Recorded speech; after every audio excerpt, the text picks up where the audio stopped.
নির্বাচনের মাধ্যমে জাতীয় সংসদে প্রতিশ্রুত সকল সাংবিধানিক সংস্কার বাস্তবায়ন করে একটি গণতান্ত্রিক রাষ্ট্র প্রতিষ্ঠা হবে।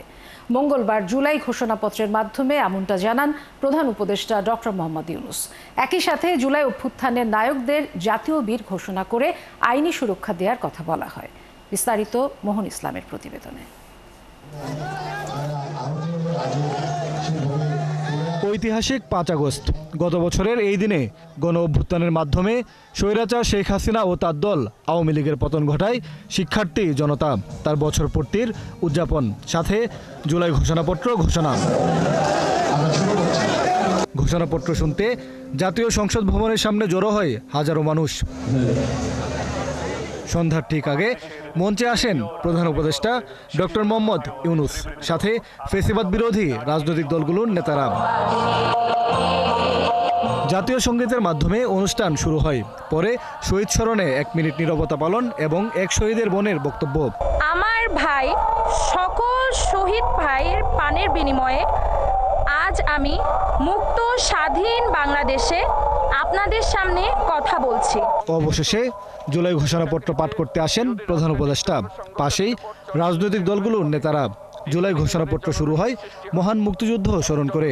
মোট 28টি পয়েন্টের জুলাই ঘোষণাপত্রে উল্লেখ করা হয়েছে কিভাবে স্বাধীনতা পরবর্তী সময়ে বাকশাল কায়েম হয় এবং এর থেকে কিভাবে মুক্তি আসে। স্বাধীনতা পরবর্তী আওয়ামী লীগ সরকার স্বাধীনতার মূল মন্ত্র গণতান্ত্রিক শাসন ব্যবস্থার বিপরীতে বাকশাল নামে সাংবিধানিকভাবে একদলীয় শাসন ব্যবস্থা কায়েম করে এবং মত প্রকাশ ও বিচার বিভাগের স্বাধীনতা হরণ করে। তুলে ধরা হয় 90-এর গণ অভ্যুত্থানের কথা। বলা হয় 1-11 সরকার ষড়যন্ত্র করে হাসিনাকে একচ্ছত্র ক্ষমতা ও ফেসিবাদী হয়ে উঠতে সহায়তা করে। এরপর উল্লেখ করা হয় 16 বছরের আওয়ামী লীগের গুম খুনের ও দুর্নীতির কথা। 1-11-র মতো ষড়যন্ত্রমূলক ব্যবস্থার মাধ্যমে বাংলাদেশে শেখ হাসিনার একচ্ছত্র ক্ষমতা, আধিপত্য এবং ফেসিবাদের পথ সুগম করা হয়।